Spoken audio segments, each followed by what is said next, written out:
Arsenal did not expect this.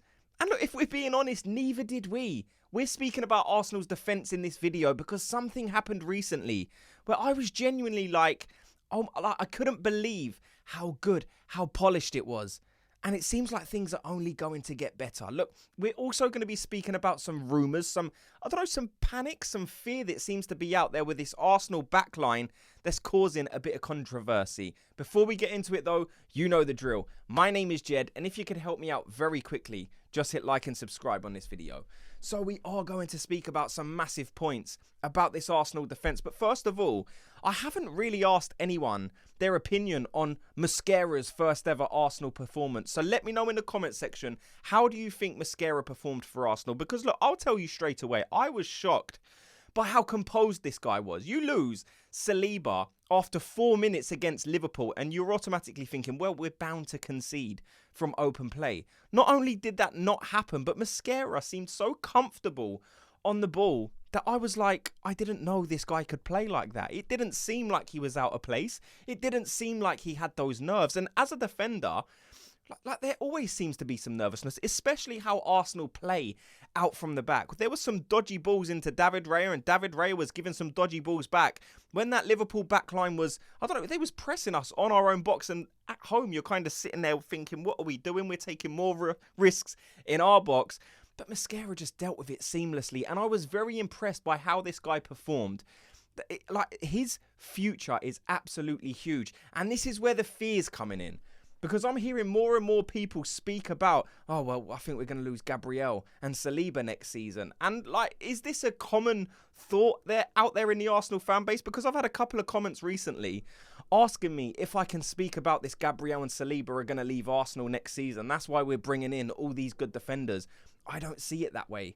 Look, if I had fear that Saliba and Gabriel would go, then I would bring it to you. I will feel slightly more comfortable when Saliba signs the new deal. That's just natural, right? You got the best centre-back in the world, arguably, and Real Madrid are chasing him. Of course, things are going to feel a little bit shaky, but if I'm being honest, I don't see him leaving. I think he has a great friendship with Gabriel. Gabriel is the leader of that backline. I don't see Gabriel and Saliba both being allowed to leave at the same time. So if there is fear, if you're thinking this is going to be the last season we see Saliba and Gabriel, I would say don't worry. I can't see a possibility where that happens. All I think is happening is Arsenal are accruing all the best young defenders in world football. If you're a young defender out there and Arsenal come calling, you're probably going to go, because Arsenal are the best defensive team in world football. Now that frustrates some fans. They're kind of like, I wish we had the best attack in football. But the fact is, we don't right now, but we do have the best defence in world football. So if you're a young footballer and Arsenal come locking, like Mosquera, that deal was unbelievably cheap. Like, you look at the price point paid and how well he performed against Liverpool, and you're like, he didn't look out of place, and he was replacing Saliba. If you're ever going to look out of place, it's once you're replacing one of the best centre-backs in the world. I didn't feel nervous at all. Mosquera has a huge future, still playing for the Spain under-21s, and this guy is going to keep getting better, playing with players like Gabriel, Saliba. We're seeing Nkapie come in, and people are thinking this is just a centre-back. This is a guy that can be used centre-back and left-back, and it just strengthens these Arsenal options. I can't wait to see Nkapie come into this back line. Let me know if you agree, but I think he's coming in to start. I don't think this is a guy you're paying 60 million for that's going to come in and maybe try and wait for, a couple of months, try and work his way into the squad.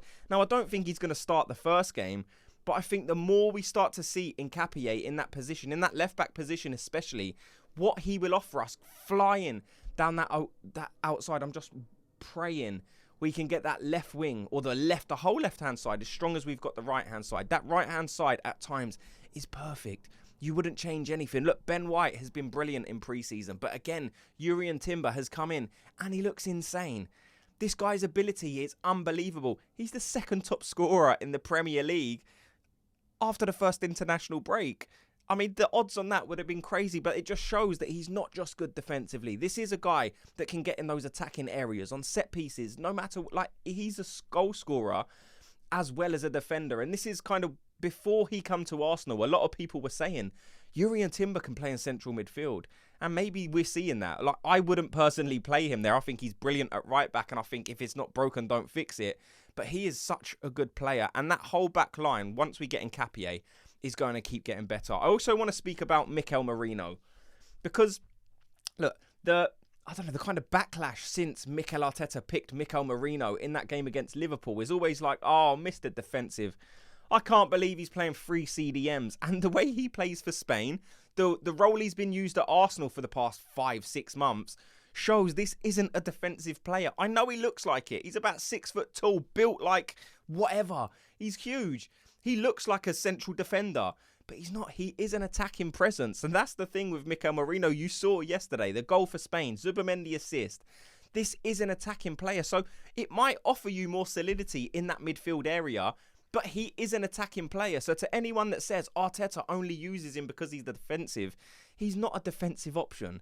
He is so good going forward. And I think that just proved it in that game for Spain. Look, Spain seems to get something out of their players. Maybe that Mikel Arteta can't. That's an argument I'm seeing. Why can't Arteta do this with these players? And I'm thinking, let's not have a short memory. Arteta played Mikel Merino up front, and he was banging in the goals. Was he as prolific as a Haaland? No, but he was probably the next best thing. Like, he was so good. Like, he is a very good attacker. He's smart in his runs, in his movement. His feet is actually, his technicality, it's quite good. Zubimendi is the one I'm looking at. I'm thinking we need that Zubimendi. Now, I don't think it's Mikel Arteta's fault at all, by the way. I think it's just an adaptation. International football is slower than the Premier League. It's probably softer. It's not as strong. It's not as rugged. It's not as aggressive.